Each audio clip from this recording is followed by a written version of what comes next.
সারা দেশের সঙ্গে আজ থেকে জলপাইগুড়ি রামসাই কৃষি বিজ্ঞান কেন্দ্রে শুরু হয়েছে বিকশিত কৃষি সংকল্প অভিযান। চলবে 12 জুন পর্যন্ত।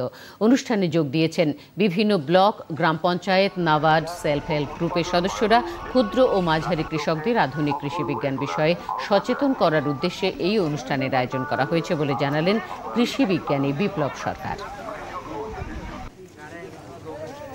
কেন্দ্রের আয়োজনে আজকের থেকে सारी देश का साथ हमारा वेस्ट बंगाल और जलपाईगुड़ी कृषि विज्ञान केंद्र भी इस प्रोग्राम पे शामिल है।